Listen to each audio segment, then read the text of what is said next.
Hello students, this is Megha Shakya and welcome to the Megha classes. आज हम start करने वाले हैं क्लास 8th की मैथ्स का फर्स्ट चैप्टर जो है हमारा रेशनल नंबर्स।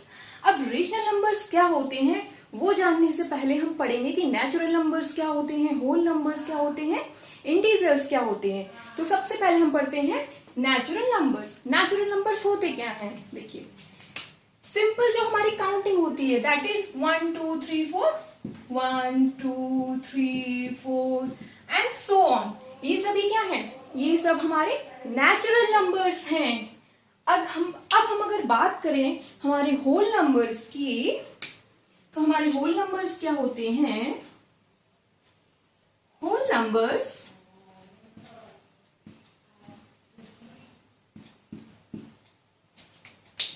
होल नंबर्स जो 0 से स्टार्ट होते हैं। देखिए 0 1 2 3 4 5 एंड सो ऑन। देखिए बच्चों, natural number and whole numbers में यही डिफरेंस होता है कि होल नंबर में 0 भी इंक्लूड होता है, नेचुरल नंबर में नहीं होता। होल नंबर में नेचुरल नंबर एंड 0 दोनों आ जाते हैं। ठीक है, अब हम बात करते हैं हमारे थर्ड नंबर्स की जो है इंटीजर्स। लेट्स सी इंटीजर्स क्या होते हैं। इंटीजर्स, देखिए बच्चों, इंटीजर्स वो नंबर होते हैं जिसमें हमारे पॉजिटिव नंबर भी आ जाते हैं, नेगेटिव नंबर भी आ जाता है और 0 भी आ जाता है। ठीक है, चलिए देखते हैं। देखिए, let's start with -4, -4, -3, -2, -1, 0, 1 2 3 4 and so on. ठीक है, इंटीजर्स में हमारे नेगेटिव नंबर भी आते हैं, 0 भी आता है और पॉजिटिव नंबर्स भी आते हैं। ये होते हैं हमारे इंटीजर्स। अब हम बात करते हैं हमारे रेशनल नंबर्स की। देखिए, रेशनल नंबर्स क्या होते हैं? रेशनल नंबर्स वो नंबर्स होते हैं जिसे हम P/Q की फॉर्म में लिख सकते हैं। चलिए देखते हैं कैसे लिखते हैं P/Q की फॉर्म में रेशनल नंबर्स। ठीक है, रेशनल नंबर तो हमें पढ़ना ही है क्योंकि चैप्टर ही हमारा ये है। तो इस चैप्टर को स्टार्ट करने से पहले आपको ये तो पता होना चाहिए आखिर रेशनल नंबर्स होते क्या हैं। ठीक है, रेशनल नंबर्स, देखिए, रेशनल नंबर्स को हम P/Q की फॉर्म में लिख सकते हैं। Those numbers which we can write in the form of P/Q। P/Q कोई भी फ्रैक्शन हो सकता है। जो फ्रैक्शनल नंबर्स होते हैं वो रेशनल नंबर्स होते हैं। ठीक है, अब देखिए, जो Q होता है बहुत ही इंपॉर्टेंट पॉइंट है यहाँ पे। ये जो Q होता है मीन्स जो ये डिनोमिनेटर में जो चीज होती है दैट कैन नेवर बी 0। ठीक है, डिनोमिनेटर में जो चीज होती है, जो नंबर होता है Q है, ये कभी भी 0 नहीं हो सकता। इसका रीजन होता है कि अगर इस फ्रैक्शन में डिनोमिनेटर 0 हो गया तो ये जो हमारा नंबर है this will become not defined. हम इसकी वैल्यू नहीं निकाल पाएंगे कि आखिर ये है क्या। ठीक है, नॉट डिफाइंड हो जाएगा। इसीलिए Q हमेशा जो डिनोमिनेटर में जो नंबर होता है उसको कभी भी वो 0 के इक्वल नहीं हो सकता। ठीक है, सिंपल सी डेफिनेशन है, समझ आ गया कि रेशनल नंबर्स होते क्या है। P/Q की फॉर्म में हम जो लिख सकते हैं वो होते हैं हमारे रेशनल नंबर। चलिए, अब हम रेशनल नंबर्स के कुछ प्रॉपर्टीज के बारे में पढ़ते हैं। चैप्टर को स्टार्ट करने से पहले, इस चैप्टर की एक्सरसाइज कराने से पहले मैं आपको रेशनल नंबर्स की कुछ प्रॉपर्टीज बताऊंगी। वो प्रॉपर्टीज जो हमारी नेचुरल नंबर, होल नंबर्स, इन सभी पे जो है अप्लाई होती हैं, बट हम यहाँ पे रेशनल नंबर्स पढ़ रहे हैं, इसीलिए ये वो सारी प्रॉपर्टीज जो आपने ऑलरेडी पढ़ रखी हैं, बस अब हम पढ़ेंगे उनको रेशनल नंबर्स के ऊपर। ठीक है, तो सबसे पहले जो हमारी प्रॉपर्टी है वो है हमारी, let's see, properties of rational number. ठीक है, प्रॉपर्टीज ऑफ रेशनल नंबर्स। तो बच्चों, जो हमारी रेशनल नंबर की हम जिस पहली प्रॉपर्टी के बारे में बात करेंगे वो है हमारी क्लोजर प्रॉपर्टी। ठीक है, अब क्लोजर प्रॉपर्टी होती क्या है, आप ऐसे समझिए, अगर आप किन्हीं दो नेचुरल नंबर्स को ऐड करते हैं तो आपको रिजल्ट क्या मिलेगा, नेचुरल नंबर, है ना। तो वही क्या है, क्लोजर प्रॉपर्टी।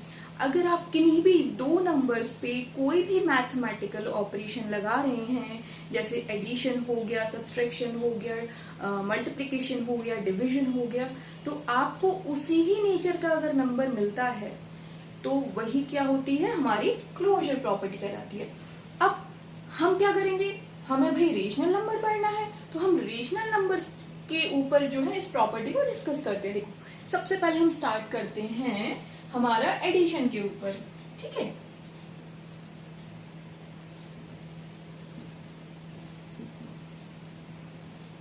एडिशन। देखिए, एडिशन में रेशनल नंबर जो है, रेशनल नंबर्स ले लेते हैं, पहले दो हम रेशनल नंबर्स ले लेते हैं। सपोज हमने एक ले लिया 1/2 और दूसरा हमने रेशनल नंबर ले लिया 3/2। तो जब इन दो रेशनल नंबर्स को अगर हम ऐड करते हैं तो हमें रिजल्ट क्या मिलेगा, 4/2, विच मीन्स रेशनल, हमें क्या मिला, rational number, which means rational numbers are closed under the addition. ठीक है, तो इसको इन जनरल फॉर्म हम इस तरीके से लिख सकते हैं। अब मैं ए और बी से रेशनल नंबर को रिप्रेजेंट करूंगी। a plus B is equal to C. A एक रेशनल नंबर है, बी एक रेशनल नंबर है और सी एक रेशनल नंबर है। ठीक है, अब हम बात करते हैं सब्सट्रैक्शन की। सब्सट्रैक्शन, देखिए, अगर हम किन्हीं दो रेशनल नंबर को लेते हैं और हम उन पे सब्सट्रैक्शन ऑपरेशन को अप्लाई करते हैं तो क्या वो क्लोज होंगे under the subtraction. Let's see 3/2 minus 1/2। 3/2 एक रेशनल नंबर है, 1/2 is also a rational number. अगर मैं 3/2 में से 1/2 को माइनस करती हूँ तो मुझे रिजल्ट क्या मिलेगा, मुझे मिलेगा 2/2। 2/2 is also a rational number, which means rational numbers are also closed under the subtraction. Okay?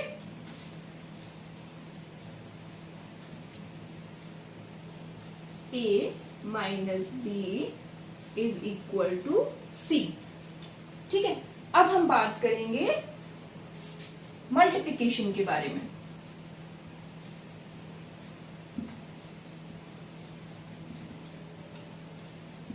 Multiplication,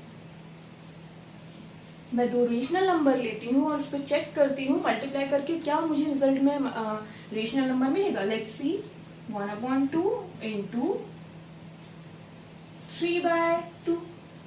1/2 is also a rational number. 1/2 is a rational number and 3/2 is also a rational number. If we multiply them, we got 3/4.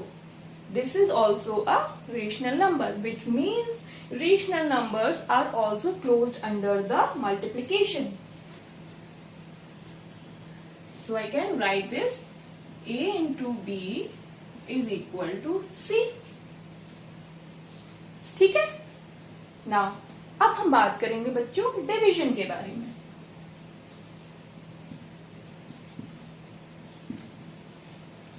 देखिए बच्चा, division पे जो rational numbers हैं वो close नहीं होते हैं। उसका रीजन ये होता है, मैंने आपको बताया था, रेशनल नंबर्स p/q की फॉर्म में होते हैं, है ना, p/q की फॉर्म में होते हैं। अगर कभी जो ये हमारा q होता है 0 के इक्वल हो गया तो क्या होगा, ये जो हमारा नंबर है, रेशनल नंबर है, this will become not defined. ठीक है, नॉट डिफाइंड हो जाएगा, इसीलिए जो रेशनल नंबर्स होते हैं, rational numbers are not closed under the division. Okay,